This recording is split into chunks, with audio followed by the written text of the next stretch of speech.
Hello everyone, welcome to our new blog. আজকে নতুন video নিয়ে তোমাদের সামনে চলে এসেছি। ভিডিওটা একটু দেখো আর কমেন্ট আর লাইক করে দিও। প্রথমে বলি, আজকে গিয়েছিলাম আমরা কিন্তু শপিং করতে। প্রত্যেকবারের মতো আমার রাস্তা পারতে একটু প্রবলেম হয়, আর যাদের হয় না তারা তো অনেক বড় হয়ে গেছে। বাদ দাও, রাস্তার ধারেই দেখি এরকম ফুলের দোকান, কার না ভালো লাগে বলো তো এরকম ফুলের দোকান দেখলে। আর আমার বাড়ি থেকে শপিং মলটার দূরত্ব ছিল মাত্র আধা ঘন্টা। সকাল থেকে শুনে যাচ্ছি এখানে নাকি 99-এর সেল দিয়েছে।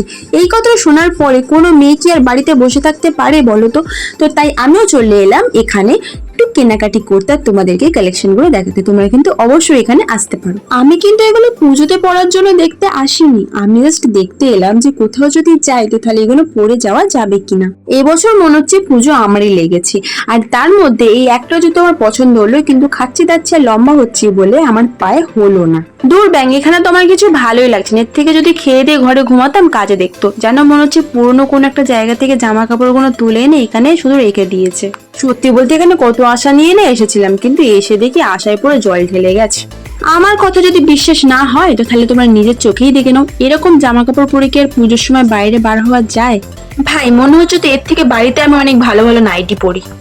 আমি তো বলবো এখানে একদম এসো না, যাদের খুব এক্সট্রা টাইম আছে, আমাদের মতো খেয়ে দিয়ে যাদের কোনো কাজ নেই, তারাই এখানে এসো। আর কি বলবো, দেখো দেখে যদি ভালো লাগে তাহলে কিছু কেনাকাটি করো। ও বাবা, তারপর দেখি ট্রায়াল রুম আছে, যেটা আমি এতদিন ধরে খুঁজছিলাম। তো এতগুলো জামা নিয়ে মোটামুটি যেগুলো পছন্দ হয়েছিল সেগুলো নিয়ে চলে এলাম এখানে ট্রাই করবো বলে। তো চলো, একটা জামা পরতেই আমার চক্ষু চড়গাছ, তারপর একটাও ট্রাই করি। জামাটা দেখে কোনো কাজ নেই, এটা পুরোপুরি স্কিপ করো। আর জুতোটা কিন্তু আমার ভালো লেগেছিল, কিন্তু আমার পায়ে হচ্ছিল না। কত আশা নিয়ে না এখানে এসেছিলাম যে একটু কেনাকাটি করবো, কিন্তু সেটা তো আর হলো না। তোমরাই নিজে দেখে নাও যে আমরা কোন মল এসেছিলাম। এই হচ্ছে মল, আর ভিডিওটা আমরা নিচে থেকে নিয়েছিলাম, সেই জন্য পুরোপুরি বুঝতে পারা যাচ্ছে। দেন ওখান থেকে বেরিয়ে একটু ড্রাই ফ্রুটস নিচ্ছিলাম, আর আমি ভাবছিলাম যে এগুলো তো জীবনে কোনোদিন খাইনি, কিন্তু এখন খেতে হবে, কারণ সামনে হচ্ছে দুর্গা পুজো, নিজেকে মেনটেন করতে হবে।